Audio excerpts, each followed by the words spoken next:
Good evening and welcome back to Red Wave USA. My name is Ross Rods. We got a wonderful show for you tonight, a few topics to go over, some of which what we're going to include in this episode is we're going to talk about Marjorie Taylor Greene and how she resigned from Congress, and we're going to dive into that drama a little bit between her and Trump and what all went down in that situation. Like I said, we'll dive a little deeper into that whole topic of news. It's kind of been the main thing right now.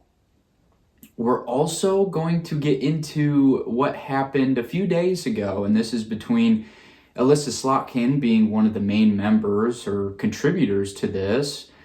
They actually came out with a video urging federal troops to not follow any illegal orders from Trump, apparently. And this has stirred up a fight in the media between these Democrats and Trump. So we'll dive into that. We'll talk about that and what all went down there. I want to thank you again for viewing and watching this episode of Red Wave USA. I know it's been a little while since I believe it was last Friday we came out with an episode, but we're back again. I had some life things to take care of, and the holidays are starting to come upon us, so I had to take care of some things there. But nevertheless, we are back, and we have just these two main newsworthy things. There wasn't much else to get into. I'm sure I'll ramble off a little bit and exceed my episode time once again. I'm trying to stay under a half an hour. That seems to be the prime slot, or right, the attention span that I can keep. So we'll stick with that for right now. So again, thank you for joining me tonight. My name is Ross Rods. Thank you.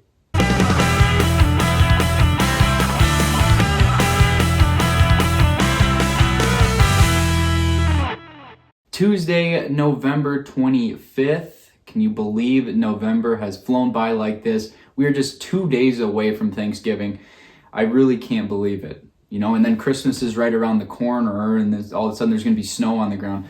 I can't believe that time is moving this quickly, right? Especially for us on Red Wave USA. We're now 2 months into this entire journey that we've been on. And again, I just want to say thank you to all the viewers we have, whether that be TikTok, whether that be YouTube, wherever we're getting that from. I really appreciate it. I love it.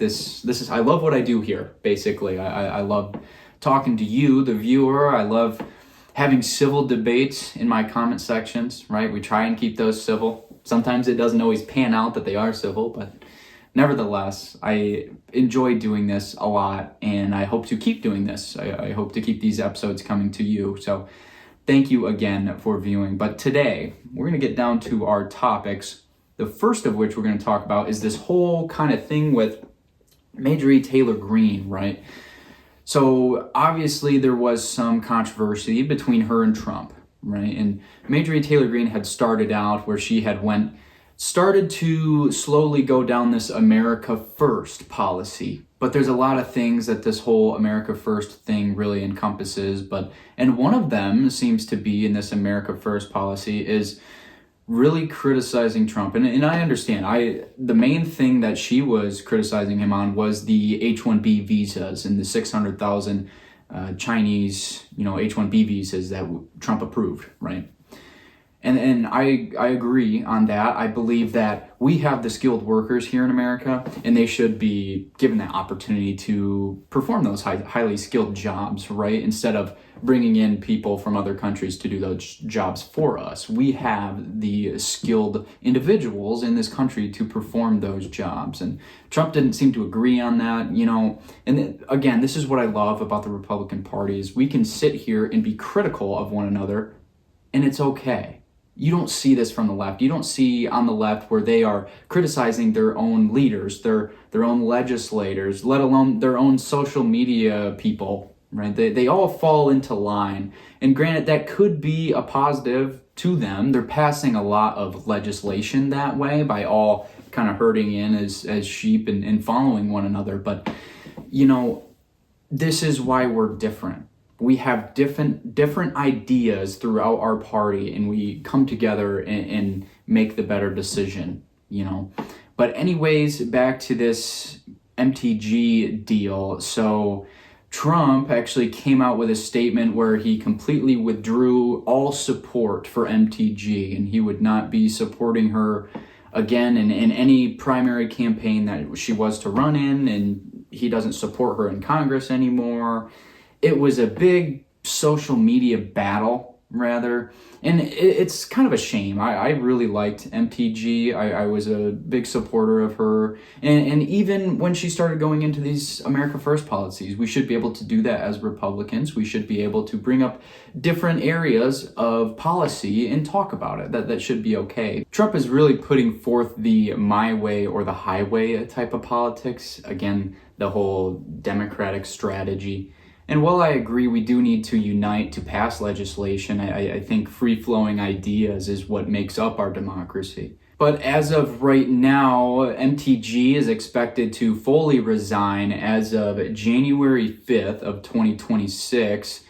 And she released a video where she kind of, I guess, in her own way, went into depth as to why she's stepping down, and there really wasn't much substance there. It left a lot out in the air. We don't know if she has future plans in politics, if there is a future for her in politics. We don't really know. Obviously, Trump had previously stated that she wanted to make a run for a higher seat, or she wanted more out of her political career. She wanted to be in the Senate. She wanted to be a senator for the entire state of Georgia. Or there was a possibility that she wanted to run for governor of Georgia. So that's at least what Trump was saying. And this is where I completely disagree with him. I don't think we should be attacking our own members of our party like this. But he really went off on her, saying that she didn't have the polling numbers for a governor race. She didn't have the polling numbers for a Senate race. So that's where all that speculation really came from. But after Trump publicly withdrew his support for MTG, it came out that she was receiving threats from people, and I wouldn't exactly know who she's receiving threats from, but she was concerned for her safety. There was warnings about her safety for going against Trump like this. And this all started after MTG went on The View, and The View historically has been a super far left show, right? And she went on CNN, and obviously CNN Trump has labeled that, the fake news media, and that has been super far left media stuff coming from both of those media outlets. And, I guess you could look at that as kind of a betrayal. You're going on these different media sites, especially these left media outlets, and you're really pushing against Trump. I guess you could see there's a fine line of loyalty. But at the same time, like I previously stated, that's what's so great about the Republican Party is we can be critical of one another. But in times like these that we're currently in, where politics are so split, the right and the left are farther than they have ever been in the past. Right now, we need nothing more than loyalty. We need to stick behind each other as a Republican Party and pass through legislation that is meaningful. And maybe this is what Trump is getting at, saying that we are not like the Democrats, where we stall our own policy. We have quarrels within our own party that stalls us passing legislation. We have majority right now, and we can't get legislation passed because we're fighting within ourselves, within our own party. You don't see that from the Democrats. They all stick together. I mean, look at what happened even during Biden. You can look at Biden. Obviously, everyone saw him cognitively declining throughout his entire term. I mean, we saw it in 2020 before he even took office. It was very evident that he was declining. No Democrat came out and ever condemned his cognitive ability. No Democrat ever questioned his cognitive ability. Obviously, it was declining, but no Democrat would step up and say anything because they're loyal to each other. And we are missing that right now in the Republican Party. We don't have that, The only person that I've really seen step up from the Democratic Party is John Fetterman. He stepped up on the whole government shutdown thing, saying this is ridiculous. We're stalling, legislation. We're we're not allowing people to get benefits like SNAP, and federal workers aren't being paid. This is ridiculous. He was just really critical of the whole government shutdown. And that's been the only Democrat that I've really seen that's been critical of his own party, because you don't see that from the left. You really don't. But anyways, that's kind of it regarding the whole MTG situation. It's a tough time in politics right now. I really do not like that we're being so hostile to one another as Republicans. I feel like this really needs to get sorted out by 2026, and especially by 2028 in the presidential election. Historically, Republicans, we have not fared well in the midterms. That's kind of been history, right? But we really need to figure this out, and we need to come together as a party. This needs to happen sooner than later. Our second topic of today actually involves a Michigan senator here from my own home state, Elissa Slotkin, who I voted against, but here we are. She actually was a part of a video where multiple Democratic legislators came together in this video to stand against Trump and illegal orders. I'll see if I can pull that up and play it for you guys. But Senator Elissa Slotkin. Senator Mark Kelly. Representative Chris DeLuzio. Congresswoman Maggie Goodlander. Representative Chrissy Houlihan. Congressman Jason Crow. I was a captain in the United States Navy. Former CIA officer. Former Navy. Former paratrooper and Army Ranger. Former intelligence officer. Former Air Force. We want to speak directly to members of the military And the intelligence community. who take risks each day. To keep Americans safe. We know you are under enormous stress and pressure right now. Americans trust their military. But that trust is at risk. This administration is pitting our uniformed military And intelligence community professionals. against American citizens. Like us, you all swore an oath To protect and defend this Constitution. Right now, the threats to our Constitution aren't just coming from abroad, but from right here at home. Our laws are clear. You can refuse illegal orders. You can refuse illegal orders. you must refuse illegal orders. No one has to carry out orders that violate the law. or our Constitution. We know this is hard and that it's a difficult time to be a public servant. But whether you're serving in the CIA, In the Army, Our Navy, The Air Force. your vigilance is critical. and know that we have your back. Basically, quote, she said this, quote, "Threats to our Constitution aren't just coming from abroad, but from right here at home." And this is this continued rhetoric where they're claiming that Trump is this dictator and he's pushing illegal orders. The main thing of this video that they were pushing was you can defy illegal orders if they are given to you. And no illegal orders have been given to federal service members so far.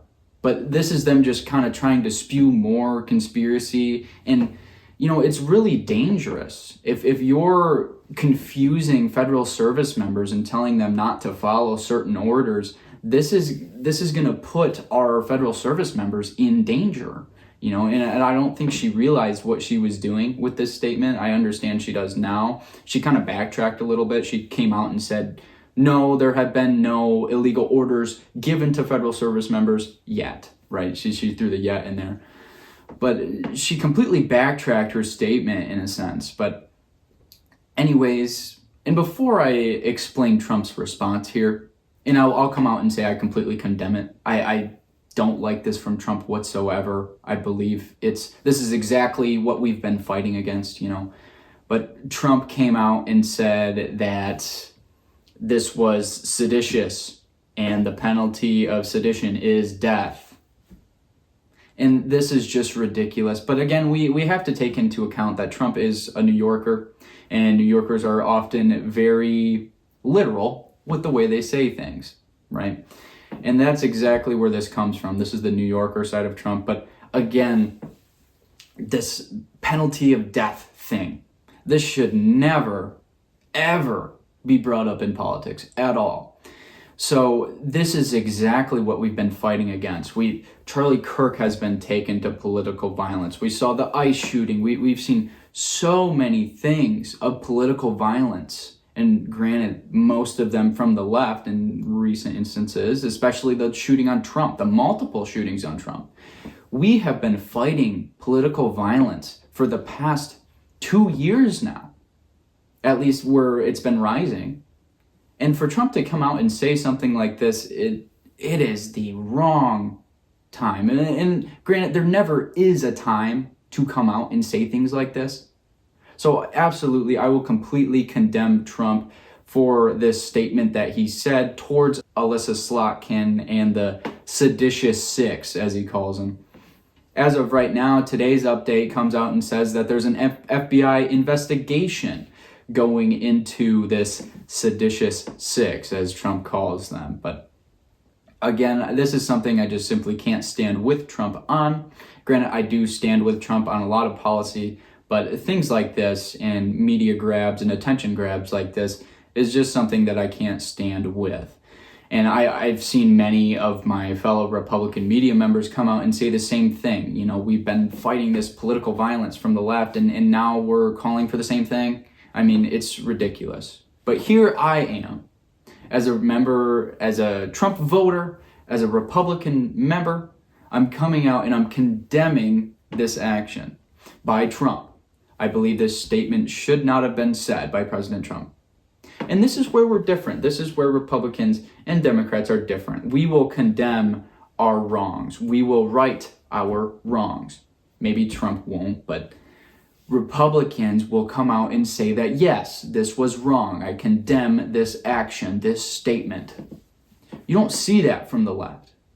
What the left does is they kind of just let it float out in the air for a while. You know, they let the public react to it, and then they'll make a statement. As we saw with the whole TPUSA event that was attacked at UC Berkeley, there was no statement from Gavin Newsom, at least for 2 days, on it. You know, obviously it was an act of violence from Antifa and other members of the left. We saw that out of UC Berkeley. There should have been an immediate statement. Listen, we are not going to tolerate this violence. This is not going to be tolerated. Political violence is done and it has no room in this country. That should be immediately condemned. So here I am coming and condemning Trump's statement. Obviously, many people do not agree with this, nor should anybody. I completely agree on that. With that being said, with me condemning Trump's statement, I will also say the statement from Elissa Slotkin and the other 6 members of this video where they're urging federal service members to defy orders, or I guess defy illegal orders if you want to be literate. That also is a very dangerous precedent to set. You want to confuse these federal service members. You want them to think that they should be defying President Trump. That's ridiculous, and it's going to put a lot of people in danger. So next time, before you put out this little TikTok where you come out and tell federal service members to defy orders directly from the executive, I think you should think about it next time before you post something like that. But anyways, you know, kind of a slower news week right now. You know, these were the 2 main kind of headlines out right now.